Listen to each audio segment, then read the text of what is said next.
Cambi Brown's live this morning at Monji Landscaping with more on how you can insulate your house with that stuff. That's very interesting, Cambi. I'm concerned about this. Well, why are you concerned? Because it doesn't seem like this is really your area of expertise, the whole gardening outside the house type stuff. That's why we go to the experts, so I can find out about this. Hey, you guys, actually, Monji Landscaping doing something that is like the only one in the world, which we're going to explain coming up. But first, let's kind of explain how people can do this at home and how exactly this works to insulate your home using your garden. Well, the way that it's done is by screening it from the sun, basically shading your home. We know what trees do for your yard and garden. It really cools it down because the plants actually perspire, and it's called evapotranspiration. And by evapotranspiration, it cools down the environment around the house and shades it from the sun, saving you energy.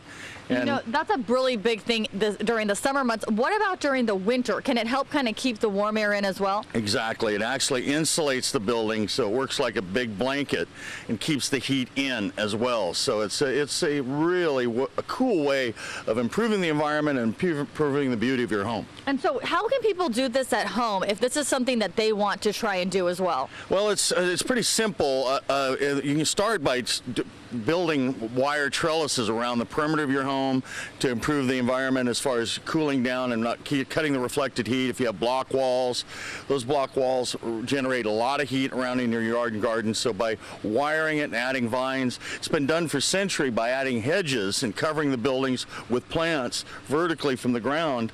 But this way, we're actually putting the plants next to the building. And do you have to be concerned about your windows at all? All I can imagine is some overgrowth covering up people's windows at their home. If I was their next door neighbor, I would not be happy. Exactly. In our next spot, you're going to actually see it. We're going to show you how we've actually done the windows. Or you can take a look at here. We've got windows next to the building that are actually, the green wall is actually built around the windows. Okay. All right, perfect, Dan. Thank you so much. You guys, coming up, we're going to talk about exactly how they've been able to do this and how they are kind of doing something different in the entire world right here in Bakersfield. All right, Cambi, thank you very much. Yeah, Cambi Brown is live this morning with more on that. Cambi, you're going to get like some hedge trimmers out and start trimming hedges and things, or are we going to see actual hard work out of you? No? I'm pretty sure they probably keep this very well upkept. They don't need my help with hedging or anything. I would be terrible at that, by the way. You guys, you know what? When we talk about Bakersfield, you can't help but mention the air quality. So not only are we talking about insulating your home, but also how this can help the air quality. This is the only one in the entire world. What exactly have you guys done that is the only thing in the world? Well, we're the first and only people to ever wrap an existing structure, an existing building, entirely in living plant material. What we've got before you is over 1,500 square feet of living plant material. We've used somewhere in between 800 to 1,000 different plants, ranging from the small little 1 gallons everyone knows to huge 15-gallon trees, really to create this organic living art piece that used to be our corporate offices. Okay, and so, you know, your office right here, this is helping keep you cooler during the summer months. What can this do for the environment, though? Well, I think we all know that the best way to filter out any sort of harmful chemicals or pollutants in our environment, which we all know all too well in Bakersfield, we're not often known as the greenest city, but more often the dirtiest city because of the air quality, that the best way to filter those out is planting more trees. But the problem is, everyone says, well, where are we going to put them? Because especially in urban environments, you can't keep planting horizontally. So that's why we think the best way to go is vertically and go up. And is there only certain plants that you can do this with because they're the ones that are going to grow and wrap around the building? There's really no limit to what you can do, except that obviously because it's vertically, it's going to be in your face at all times. So we prefer to use evergreens so that it always keeps a nice color to it. But you can use color installations. We would just want to upkeep them annually so that it always has a really good pop, really good color to it. Do you think that this is the future? You know, all I can think about is all those track homes, and I think like, in 20 years when I'm ready to buy a home, and do you think that they'll start doing stuff like this where the home actually comes like that? Well, I know for just my sake, this used to look just like a trailer or track home, and now it looks a whole lot more beautiful to me, and I think anyone would agree that too. So, and it's just a unique way to add some organic art, some living art to your home to kind of make it stand out. If you aren't a track home or you feel like it's a cookie cutter design, what better way than to add new green space to your home? And helping save the environment. Layla, I know you are on board with that. And coming up, we're going to talk some more about how you can incorporate this in your own home.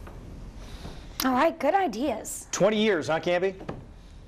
Yeah, that's what I'm figuring. All right. That's the plan you're on? I'll Okay. contact you when I'm ready to sell. All right, Cambi, thanks. Not exactly Cambi's forte. Yeah, I know.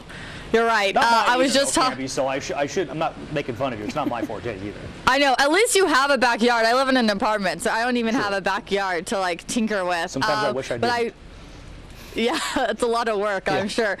Hey, so we're talking about ways to insulate your home, not the normal way that people might think. We're talking about doing this with plants, and this is actually the other way that we showed on your actual building here is a little bit harder for people to do, but this is something that maybe people could be able to do themselves. So what exactly are we looking at, and how does this work? This is either called green vining or green facading. So if you had something you wanted to hide, like we have this storage container behind us and we don't want to see it in just a matter of weeks, we can actually put up this particular trellis that's metal and it's all galvanized. So it's just a matter of putting in a couple of posts and the special metal that the wire can, the vines can be attached to. So it makes it very easy. This was just done on Friday, so you can see what kind of an effect we get, almost an instantaneous privacy screen. Does it sort of just take care of itself, or do you have to be worried about it just really overgrowing? Well, it'll grow. All plants will grow, but it's a matter of just, most people know how to prune square or round.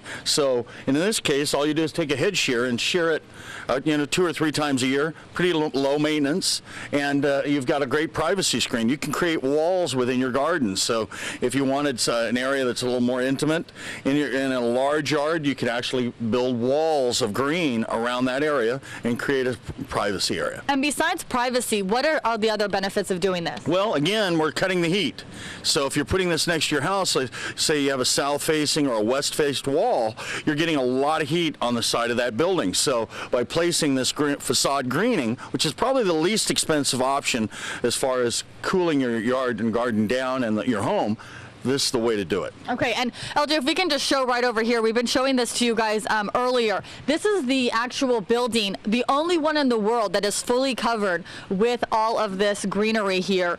A unique way to insulate the home, but also really good for the environment as well. So, that's a big deal here in Bakersfield. When you tell people that you guys are doing this out here, what's their reaction? They can't believe it. And until they see it, really, they have to see it. And that's why we encourage people to come by and check it out, because it is so different. To try to describe it without seeing a picture, it's pretty hard. Right. I know. I remember I had a hard time kind of wrapping my head around it, because you do expect to see just like little seeds. I told him all I could picture was me out here with like some glue, just planting the plants. I guess you're not really planting them. You're gluing them to the side of the house. That shows you how good my gardening skills are. John, you need help this weekend? I am good at picking weeds. Yeah, if you want to come pull weeds, that would be great. By the way, Cambi, what you were talking about, I believe that's a chia house. Yeah, I told him that's what it reminded me of, a chia, but that is how other places do it. And then you have to wait 2 to 3 years for it to grow before it finally looks like something like this. Hey, I do have one question, though. Do we have an idea of how much it saves on your utility bill? Yeah, it can save up to 70% a year on your utility bill. So I know that's a big savings, especially in those summer months when people are having really expensive bills. Yeah. Also, do you have to trim it? Do you have to get down to like hedge trim the side of your house and things like that? Probably, You right? do. Yeah. Yes, you do. Yeah. That's actually not bad, though. All right, Cambi, thank you very much. That's one of my favorite garden things. We're still waiting for you to put on some gloves, though, and actually get some trimming done. Do we have we're Cambi still there? waiting for Cambi in general. Beautiful shot of a fountain, though. Cambi's around there, I think, maybe. Yes, I'm here. Very We're soothing. live. Can you guys hear me? Yeah, We can hear you. Oh, well, I didn't get any time cues, and nobody told me that we were coming on. Okay, Hold so you're on, on I'm your way walking over into the there? shot. I'm walking into the shot. Okay. Good There morning. she is. Here I am. Ta-da. Here I am. We were taking our good sweet time. This morning. Hey, okay, so we're talking about insulating the home. Really quick, if people want to be able to start this, the average person at home watching, what's the first thing that they kind of need to start with? I would probably start with, as we've mentioned before, the facade greening on a fence line Okay. or on like a brick retainer wall. It's the best way to highlight the garden and add a new vertical green space to the garden that they probably didn't even know existed within the realm of their home. That's probably the easiest and most cost-effective. if they just want to start out with a design. Okay, and this kind of just helps them just start getting into it, because what you guys have that's right up against the wall is a little bit harder than doing something like this with the fenced off area like that. Yeah, I would definitely say if they wanted to go something more extensive like what we've done with our building, or a vertical garden, that you really want to enlist a skilled landscape designer to help implement that, because the installation is so difficult, and you really want to make the design as creative as possible. Okay, and you know, you guys are actually going to be opening this up for the public to come and see this. This is the only one in the entire world right here in Bakersfield. What a claim to fame. If people want to come out and check this out, where are you guys located and when can they come out? We're located at 9401 Shellabarger Road here in Bakersfield, California. We've never been open to the public in almost our 60 years of having our design studio here, so it's going to be the first weekend and probably only weekend we're going to be open to the public, and it's going to be October 22nd through the 23rd, that's Saturday and Sunday. Going to be open, wide open to the public, because we feel like this is such an important story for Bakersfield, and be so proud of our community to have the first living organic building in the world, so for everyone to come in and see the design pieces. And you know, especially in Bakersfield, really good for the environment, you guys. Also, I have to tell you, I went right back through here to see on the side. They were showing me, you know, it's dark out here, so we had a little flashlight, and really it's all covered on the back too. So you see the front and it's, you know, it's gorgeous, and you think, oh, it's probably just right there, but nope, the whole thing is covered, and you even can do the roof as well. Guys? Wow, the roof. Never think of that. Well, you know, some people, a big trend that's coming up right now is doing roof gardens. Is that what you speak of, Cambi? They're doing roof what? Like a roof garden, like a garden that kind of takes over your like roof. a garden on the roof. Is that a new trend? Yeah, if you're speaking about green roofing, that's been going on the East Coast for a very long time, but unfortunately here on the West Coast, most of the buildings aren't structurally prepared for what they call snow load, for having a lot of weight on the roof itself. We've developed a wire system similar to the fencing with select planting areas to where you can bring the roof to life with a green roof without adding all that unnecessary weight, and really for California, the liability of having that much load on the building. Yeah. You know, and you know what's cool is that for a lot of times people don't have a lot of area where they can actually have a garden, so if you do something on the roof or around your home, that actually lets you have a garden just right there with minimal space.